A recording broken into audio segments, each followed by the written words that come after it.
А, за клипа, който правих с пуканките, забравих да ви кажа, че не може стъклена купа. Не ви препоръчвам, защото ако някой вземе да я чупи, направо старен проблем.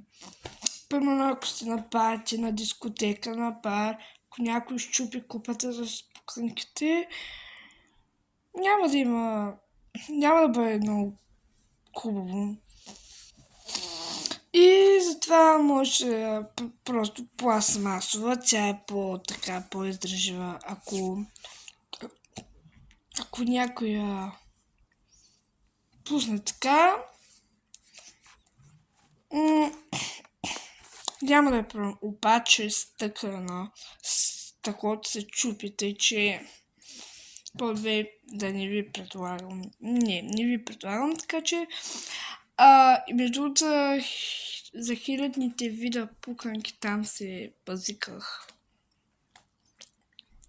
За онова, който е ял да е ял, който е ял да се приготви, който не е ял да се приготви.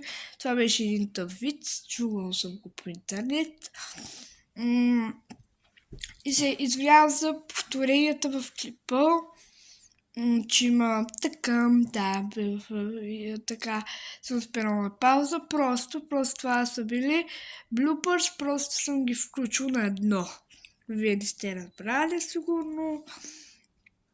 И като цяло това е. Като цяло съветвам ви за пуканките по принцип. Може да използвам всякакви. Не знам, за ваша отговорност си. Аз съм виновен. Аз няма да бъда виновен, че ако някой му се щупи примерно купата,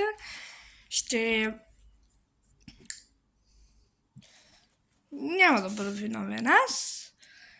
Вие ще понесете последствията от вашите родители, ако те разберат. Жал на ви майка.